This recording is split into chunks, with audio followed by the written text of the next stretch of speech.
Notamment le sujet sur la résurrection de la chair,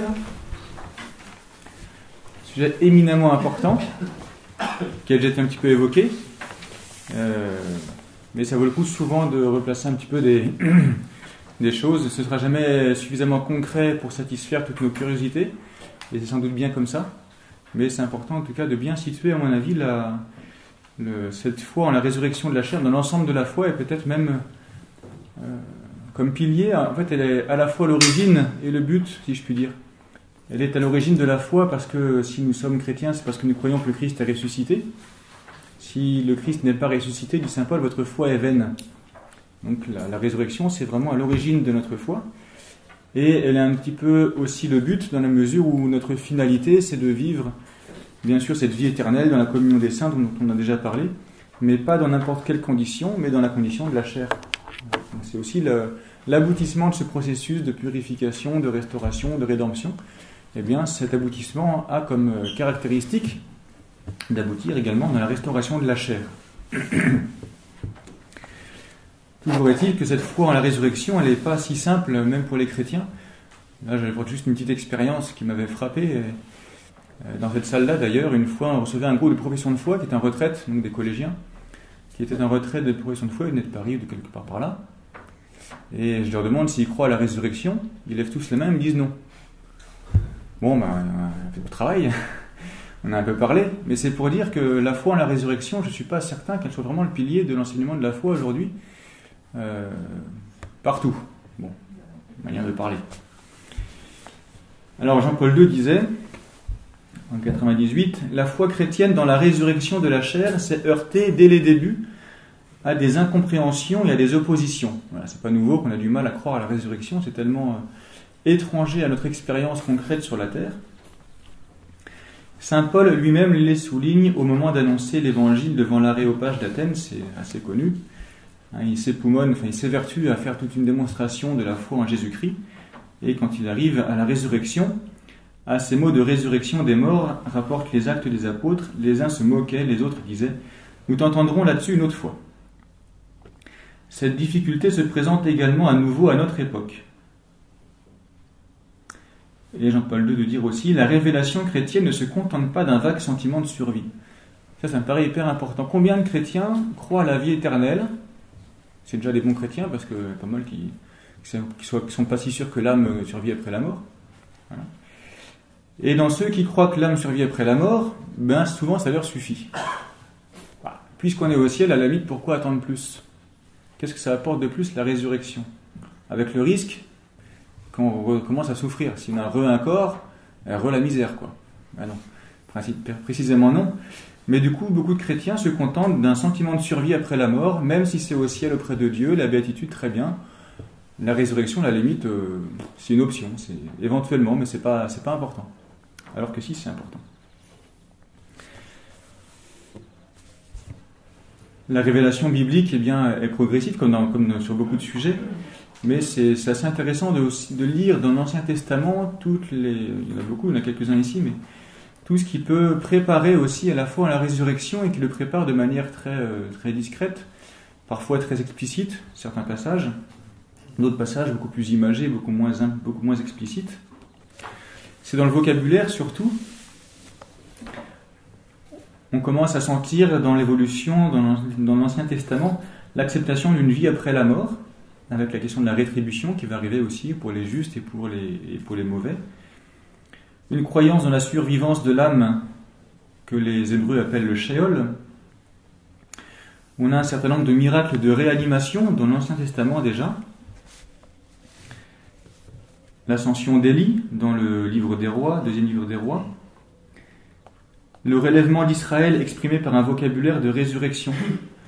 En fait, tout est centré sur le peuple d'Israël. Tout ce qui concerne le peuple d'Israël préfigure, annonce ce qui se passe pour le Christ et puis finalement pour nous.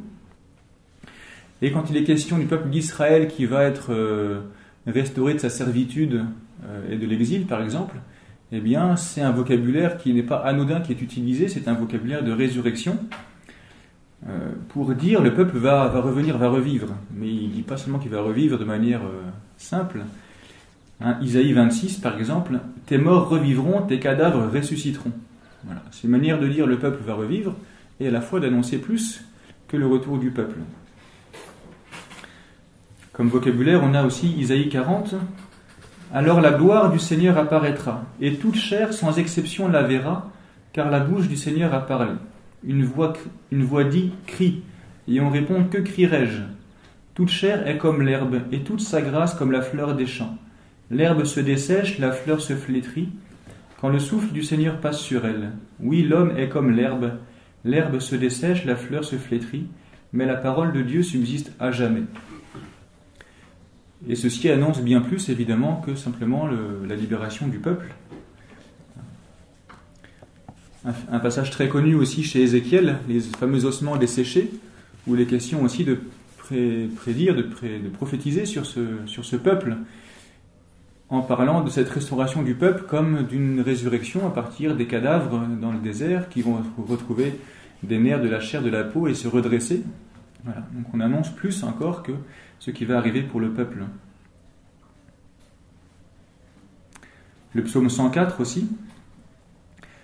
L'homme se rend compte que la vie dans l'univers, et en particulier sa propre vie, ont leur principe dans le souffle communiqué par l'Esprit du Seigneur.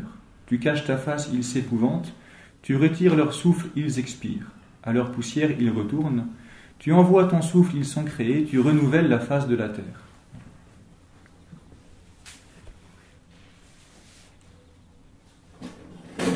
La communion avec Dieu, don de son esprit, devient toujours davantage pour le peuple élu le gage d'une vie qui ne se limite pas à l'existence terrestre, mais qui la transcende mystérieusement et la prolonge à l'infini.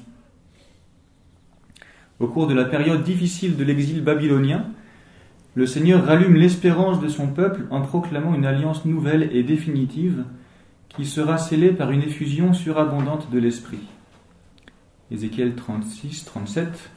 Voici que j'ouvre vos tombeaux, je vais vous faire remonter de vos tombeaux mon peuple, je vous ramènerai sur le sol d'Israël. Oui, c'est amusant de voir le double discours.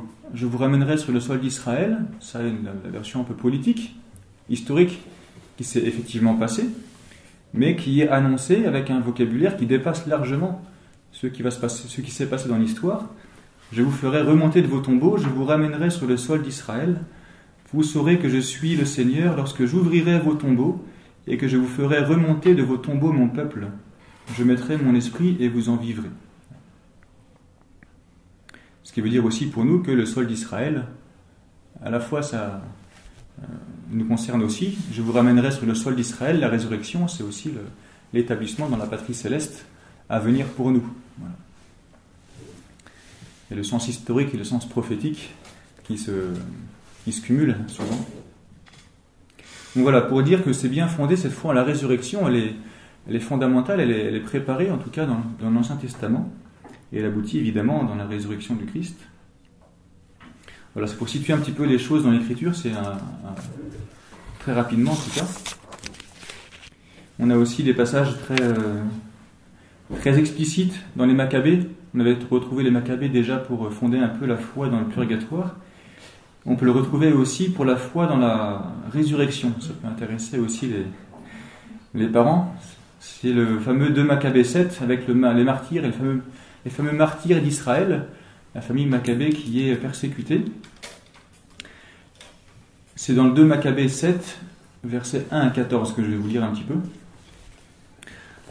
Donc c'est les fameux fils qui sont assassinés les uns après les autres devant leur mère et qui ont des phrases plus qu'explicites pour le coup concernant leur foi en la résurrection. Au moment de rendre le dernier soupir, l'un des fils dit « Scélérat que tu es, tu nous ôtes la vie présente, mais le roi de l'univers nous ressuscitera pour une vie éternelle, nous qui mourrons pour être fidèles à ses lois. Je tiens ces membres du ciel, mais à cause de ses lois, je les méprise, et c'est de lui que j'espère les recouvrer un jour. Heureux ceux qui meurent de la main des hommes avec l'espérance qu'ils tiennent de Dieu d'être ressuscités par lui. » Et la mère qui dit « Je ne sais comment vous avez apparu dans mes entrailles, ce n'est pas moi qui vous ai donné l'esprit et la vie, ce n'est pas moi qui ai assemblé les éléments qui composent votre corps. C'est pourquoi le Créateur du monde qui a formé l'homme à sa naissance et qui préside à l'origine de toutes choses vous rendra dans sa miséricorde et l'esprit et la vie, parce que maintenant vous vous méprisez vous-même pour l'amour de sa loi. Voilà.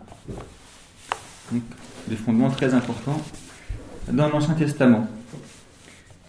C'est intéressant ce que dit la mère qui rattache cette espérance de la résurrection en fait dans sa foi en Dieu créateur. Si c'est Dieu créateur qui a donné nos corps, qu'est-ce qui fait qu'il ne pourrait pas le redonner?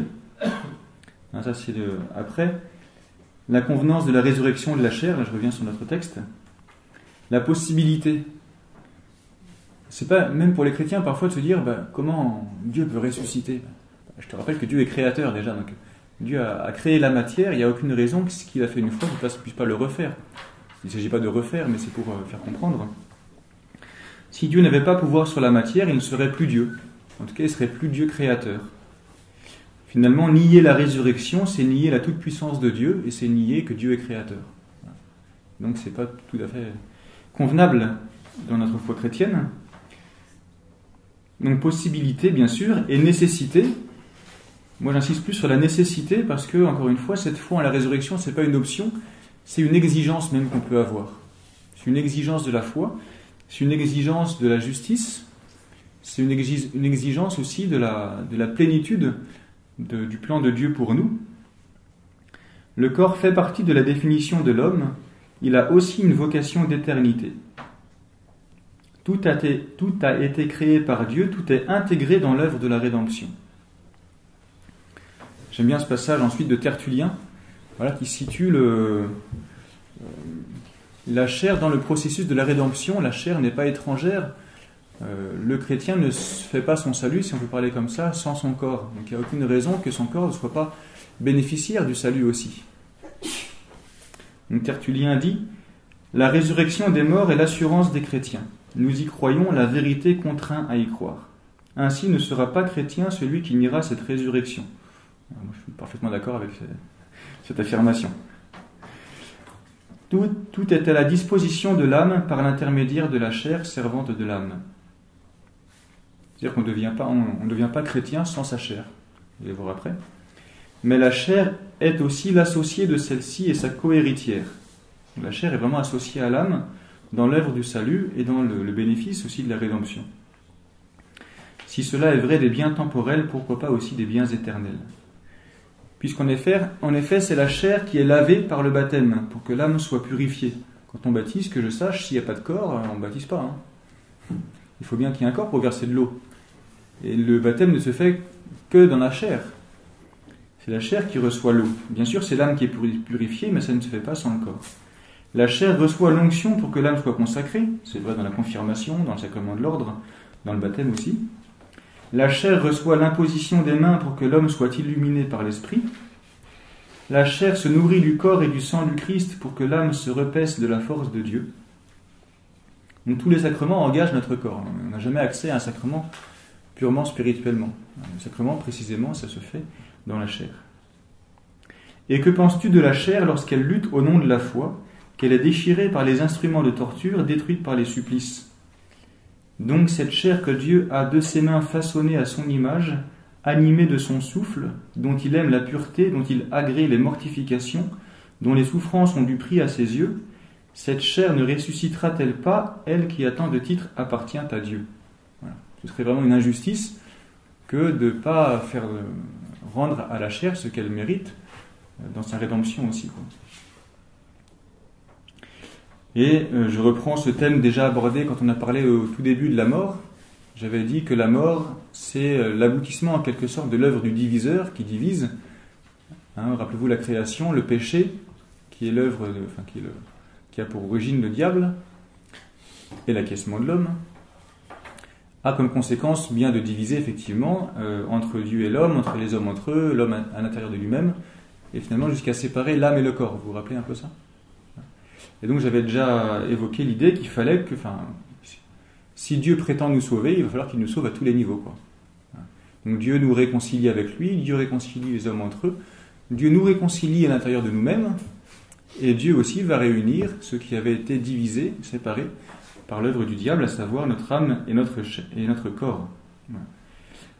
Donc la différence entre le diabolos qui divise et le symbolos qui unit, le symbole c'est ce qui est tenu ensemble. Donc si Satan est le diable, le Christ est notre symbole. Le Christ est celui qui nous réunit, qui fait notre unité, qui fait notre paix. Et c'est vrai aussi au niveau de notre intégrité humaine, âme et corps. Quelques aspects de la résurrection. Donc là, on rentre un peu dans le sujet du comment, un petit peu, maintenant qu'on a vu un peu le pourquoi.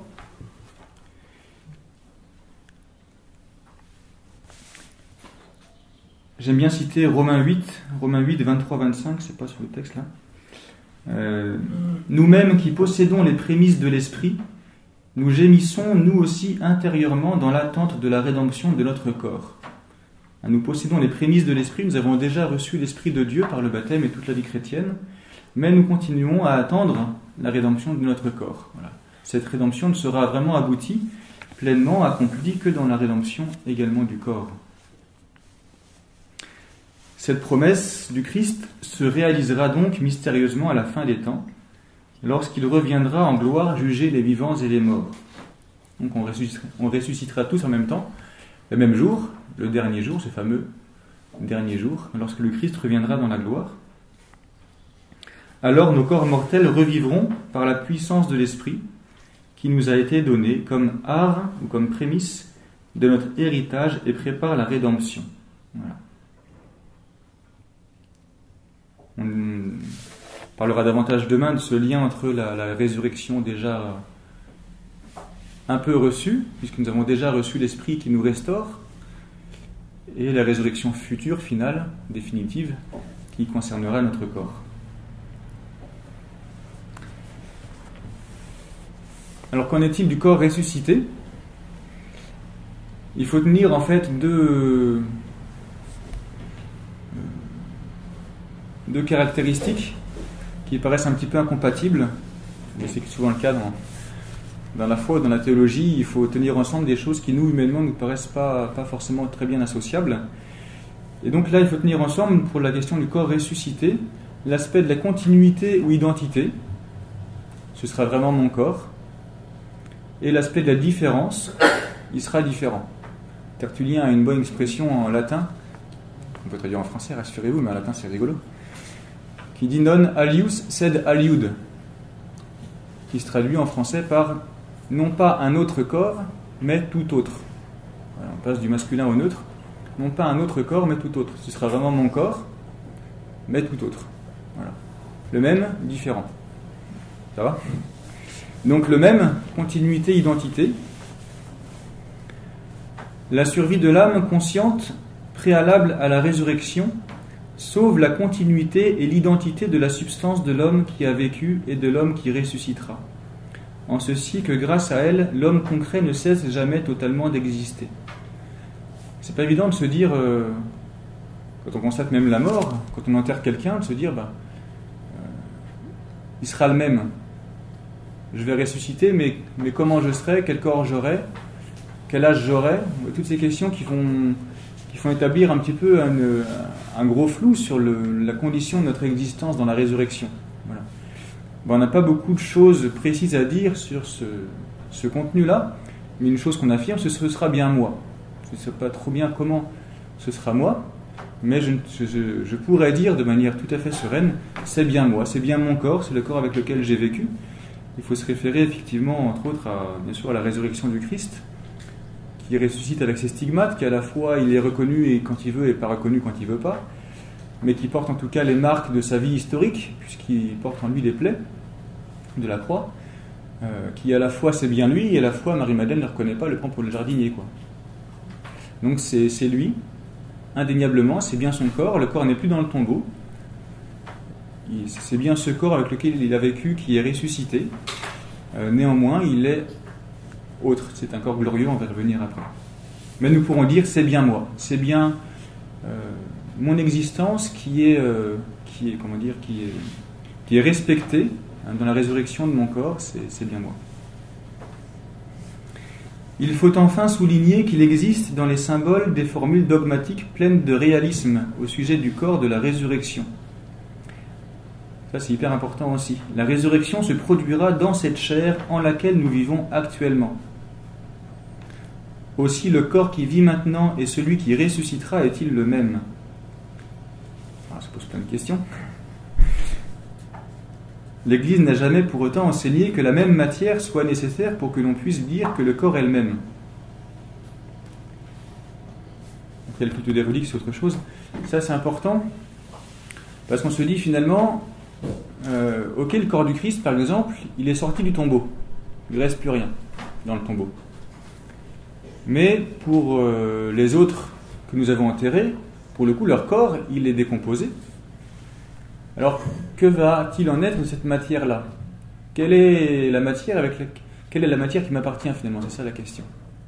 Avec les fameux exemples par exemple, raisonnement par l'absurde. Mais un pêcheur qui se noie et qui est mangé par les requins, par les petits poissons, et un autre pêcheur qui pêche les petits poissons et qui va être mangé par les hommes, finalement, à qui appartient la matière? Voilà, donc ça marche pas. Ça veut dire qu'il ne faut pas raisonner. En fait, c'est une fausse piste, tout simplement. Il ne faut pas raisonner la résurrection, même si on maintient. Il faut maintenir que c'est bien mon corps qui va ressusciter. N'empêche que je ne peux pas dire pour autant que c'est ma matière. Un autre exemple que je peux prendre, je ne suis pas le plus compétent ici pour en parler, mais à ma connaissance, toutes nos cellules se renouvellent toute notre vie. Donc quelles sont aujourd'hui les cellules qui m'appartiennent et celles qui ne sont pas à moi? En fait, il y a déjà mon corps, il a déjà changé plusieurs fois en termes de matière. Voilà. Donc c'est pour dire que c'est une fausse piste. On ne peut pas réfléchir à la résurrection à partir des molécules. La résurrection reste un événement spirituel à mon avis.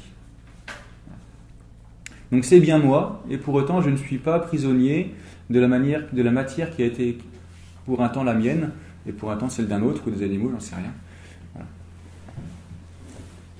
C'est pour dire un petit peu que le sujet est complexe. Ce qu'il faut tenir, en tout cas absolument, malgré toutes les questions que ça pose, c'est « ce sera bien moi ». Ce sera bien moi avec une différence, c'est que ce corps dans la résurrection n'est pas un retour en arrière avec le corps que j'avais avant, mais c'est un en avant.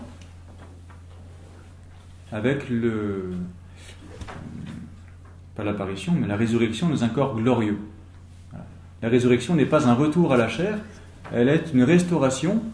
Elle est la restauration de l'union entre mon âme et mon corps. Mon âme a été purifiée, transformée, et donc mon âme va recevoir le corps qui lui correspond. Elle va recevoir mon corps qui lui correspond. Donc un corps qui correspond à une âme glorieuse, glorifiée, est un corps glorieux. Et j'aime mieux, moi en tout cas, c'est personnel en tout cas, penser la résurrection à partir de l'âme plus qu'à partir de la matière. Parce que la matière, on a vu, c'est une fausse piste. Mais je dirais, mon âme va retrouver le corps qui lui correspond, qui correspond à cette nouvelle situation dans la gloire de Dieu. Donc ce corps glorieux, la clé de notre compréhension de notre corps ressuscité est christologique. Lui qui transformera nos pauvres corps à l'image de son corps glorieux, avec la puissance qui le rend capable aussi de tout dominer. Voilà. Donc tout ce qu'on peut savoir de plus précis concernant la résurrection, il faut aller voir l'évangile sur la résurrection, voir ce qui se passe pour le Christ, et voilà, le mieux qu'on puisse approcher de l'état du corps glorieux, c'est ce que l'évangile nous en rapporte.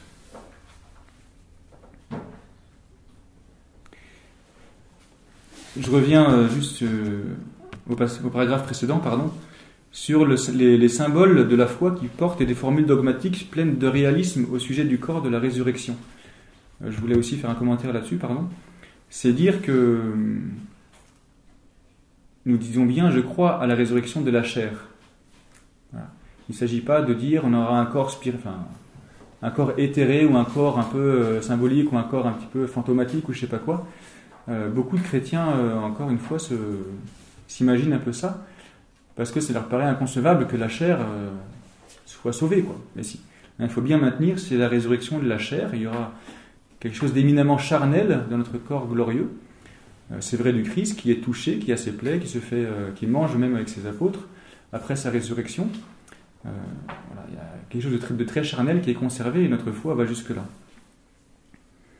C'est dit d'ailleurs la dignité du corps dans toutes ses composantes, également lorsqu'il est souffrant sur la terre. Voilà, je reviens après au corps glorieux. Le Christ est ressuscité d'entre les morts, prémisse de ceux qui se sont endormis. Cette manière de parler implique que le fait de la résurrection du Christ n'est pas quelque chose de refermé sur soi-même, ce n'est pas un événement isolé dans l'histoire de l'humanité, mais s'étendra un jour à tous ceux qui appartiennent au Christ. Puisque notre future résurrection est l'extension aux hommes de la résurrection même du Christ. On comprend que la résurrection du Seigneur est le modèle de notre résurrection. La résurrection du Christ est également la cause de notre future résurrection, car la mort étant venue par un homme, c'est par un homme aussi que vient la résurrection des morts. Donc cause et modèle. Alors à partir du corps du Christ, on peut aussi définir un petit peu ce qu'est ce corps glorieux un peu plus précisément. Souvent on le définit par ce qu'il n'est pas, à savoir tout ce que nous n'aurons plus, que nous connaissons dans ce corps sur cette terre, que nous n'aurons plus comme condition dans la résurrection. Donc, il y a plusieurs caractéristiques pour préciser un peu des choses, même si ça reste assez inexpérimental et assez abstrait. Donc il y a cette impassibilité, le fait de ne pas souffrir. Voilà. Nous aurons un corps, mais sans souffrance. Alors, je vais lire un peu les citations qui sont notées.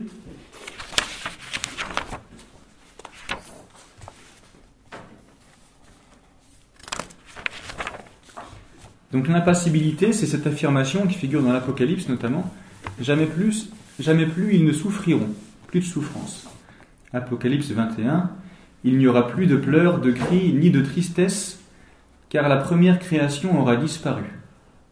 Apocalypse 7, jamais plus ils ne souffriront de la faim ni de la soif, jamais plus ils ne seront accablés ni par le soleil ni par aucun vent brûlant, car l'agneau qui se tient au milieu du trône sera leur pasteur et les conduira aux sources de la vie, et Dieu essuiera toute larme de leurs yeux. Ça fait référence aussi à l'Ancien Testament qui prophétisait. Isaïe 25, il détruira la mort pour toujours, le Seigneur essuiera les larmes sur tous les visages, et par toute la terre il effacera l'humiliation de son peuple, c'est lui qui l'a promis.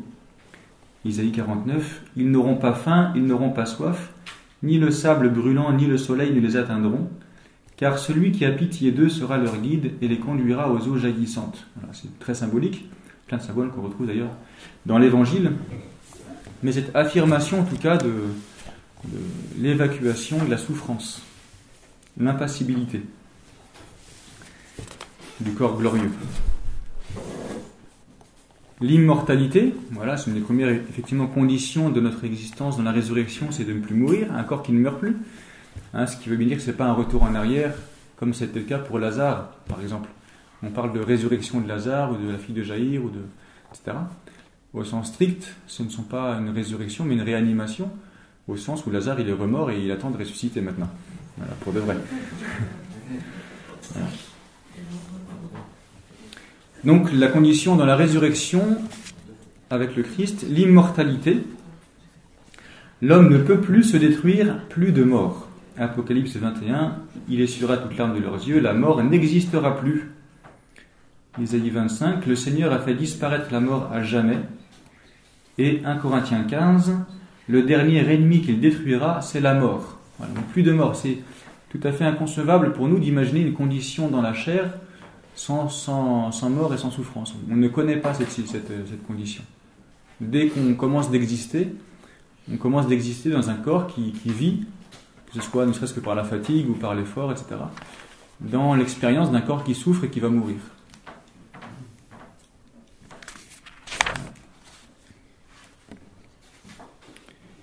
La subtilité. Subtilité, c'est pas une super intelligence. C'est pas les humoristes. La subtilité, c'est plutôt la soumission du corps à l'âme. Soub, ça signifie plutôt un rapport de soumission.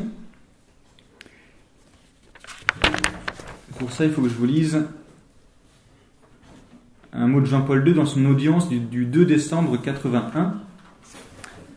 Il disait « La résurrection signifie non seulement le recouvrement de la corporéité et le rétablissement de la vie humaine dans son intégrité par l'intermédiaire de l'union de l'âme et du corps, mais cette résurrection signifie aussi un état tout à fait nouveau de la vie humaine elle-même. la résurrection signifie la restitution à la vraie vie de la corporéité humaine qui a été assujettie à la mort dans sa phase temporelle. La résurrection signifie une nouvelle soumission du corps à l'esprit. Ça, c'est un aspect hyper important, cette soumission du corps à l'esprit, on va y revenir après. C'est l'idée que il y a une hiérarchie, en fait, dans cet organisme de l'âme et du corps. Normalement, c'est l'âme qui domine le corps. C'est l'esprit qui domine la matière, en principe. Or, bien souvent, dans notre vie, c'est l'inverse. C'est le corps qui domine l'âme. Si je vois un gâteau au chocolat, si mon âme me dit que c'est pas le moment, eh ben, mon corps dit je le prends quand même. Et mon âme, elle obéit un peu. Voilà. Et c'est pas normal. Ça, c'est ce fameux désordre, ce troisième niveau de séparation à l'intérieur de nous. Nous sommes divisés à l'intérieur de nous-mêmes. Il y a un combat entre notre âme, entre la chair et l'esprit, dit saint Paul par exemple. Voilà. Et c'est un désordre. Et cette résurrection va rétablir l'ordre qui doit exister entre l'âme et le corps. Voilà. Ce qui justifiera qu'on passera à travers les murs comme Jésus. Parce que si l'esprit dit je suis à côté, et le corps dit je suis à côté, quoi. Voilà. Le corps obéit. C'est pour ça qu'il y a le carême. Le carême, c'est pour nous apprendre à redonner un petit peu ses droits à l'âme sur le corps. Mais c'est pas facile. Voilà. Il faudra qu'on soit restauré par le Christ pour ça. Donc c'est ça la subtilité. L'agilité, ça c'est lié. Parfaite coopération du corps glorieux à l'action de l'âme qui le meut. Voilà. Incorruptibilité, c'est lié à pas de souffrance et pas de mort. Pas de corruption. Pas de corruption, ça veut dire aussi pas de génération. C'est une petite parenthèse, c'est pas facile aussi pour nous à concevoir. Il n'y aura pas de nouveaux êtres humains à partir de la résurrection. Le nombre des hommes sera défini. Voilà. Il n'y aura pas plus de génération. Plus de corruption. Et la clarté, c'est une chose importante aussi. La clarté, le rejaillissement de la gloire de l'âme sur le corps, comme on le voit dans le Christ quand il est transfiguré. Et d'autres citations. Le corps de résurrection sera un corps lumineux, brillant comme le soleil. Donc, confère la transfiguration. Confère aussi la conversion de saint Paul, acte 9 entre autres, avec cette fameuse apparition du Christ qui l'illumine, qui l'aveugle. La clarté, c'est le reflet de la clarté du Christ. Le psaume 4, « Sur nous, Seigneur, que s'illumine ton visage ».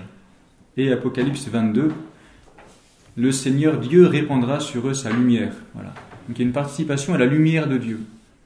La lumière ne doit pas être seulement un symbole de quelque chose qui est beau en Dieu, mais vraisemblablement, moi je le vois comme ça en tout cas, une réalité de l'existence en Dieu, c'est la lumière. Une petite parenthèse puisqu'on a un peu de temps. Il y aura aussi une résurrection en enfer. Voilà. La résurrection n'est pas la récompense des justes. Ce qui est la récompense des justes, c'est la résurrection dans un corps glorieux et lumineux. Mais nous sommes tous des êtres humains, donc tous les êtres humains vont ressusciter, y compris ceux qui ont choisi l'enfer. Ils vivront l'enfer dans leur corps. Voilà. La résurrection, c'est lié à l'intégrité de la personne humaine. Voilà, c'est pas la récompense. Enfin, le fait de retrouver son corps n'est pas seulement une récompense. Voilà, c'est la voie normale d'existence. C'est l'existence normale pour un être humain d'être avec son corps, y compris pour l'éternité, y compris pour ceux qui n'aiment pas Dieu. Voilà. C'est pour ça qu'il n'y aura pas les mêmes caractéristiques, notamment la clarté. Il y aura un corps glorieux, il y aura un corps éternel, si je puis dire en tout cas, mais qui ne partagera pas ces attributs de la vie en Dieu, à savoir notamment la clarté, au contraire, ce sera l'obscurité. Mais il faut lire, si vous voulez, Jean 5, 29, je crois. Jean 5, 29, qui parle de la résurrection pour les bons comme pour les mauvais, quoi. Ah oui, ils vont souffrir, oui. Voilà, ils vont souffrir, pour le coup, ils vont pas mourir, mais il y aura une existence, alors j'ai du mal à la décrire évidemment, une existence en enfer, mais dans le corps aussi. Parce que c'est davantage parce que c'est lié à la personne humaine que lié à une récompense. C'est normal pour un être humain d'être avec un corps, voilà. Où qu'il soit. Voilà, c'est une petite parenthèse. Donc pour finir, la conséquence de ces caractéristiques qu'on a pu évoquer, ce fameux corps glorieux qu'on appelle aussi corps spirituel. Alors là, c'est là qu'il faut distinguer. J'ai bien insisté tout à l'heure sur l'aspect charnel de la résurrection, il faut tenir ça. Et néanmoins, on parle de corps spirituel. Alors pourquoi est-ce qu'on parle de corps spirituel ? On parle de corps spirituel au sens où c'est un corps qui est dominé par l'esprit. J'ai mis attention, c'est pas les anges. C'est pas comme des anges. Les anges sont des esprits. Ils n'ont pas de corps spirituel parce qu'ils n'ont pas de corps tout court. Ils sont des esprits. Voilà. Nous aurons, nous, un corps charnel, incarné, tout ce qu'on veut, spirituel, au sens où ce corps sera dominé par l'esprit, sera imprégné de l'esprit. Voilà. C'est ça que ça veut dire un corps spirituel. Donc Jean-Paul II, toujours en décembre 81, l'homme historique, donc c'est nous, l'homme dans l'histoire, l'homme sur cette terre, expérimente, suite au péché originel, les multiples imperfections de ce système de force qui se manifeste dans les paroles bien connues de saint Paul. Dans mes membres, je découvre une autre loi qui combat contre la loi que ratifie mon intelligence. C'est-à-dire que je découvre un corps qui préfère le gâteau au chocolat et une âme qui dit « n'en faut pas ». Voilà. L'homme eschatologique, donc c'est l'homme d'après la mort, sera libéré de cette opposition. À la résurrection, le corps retrouvera sa parfaite unité et son harmonie avec l'esprit. L'homme n'expérimentera plus l'opposition entre ce qui est spirituel et ce qui est corporel en lui. La spiritualisation signifie non seulement que l'esprit dominera le corps, mais qu'il imprégnera pleinement le corps. C'est donc une spiritualisation parfaite où se trouve complètement éliminée la possibilité qu'une autre loi combatte contre la loi de l'intelligence. Y a-t-il des questions ?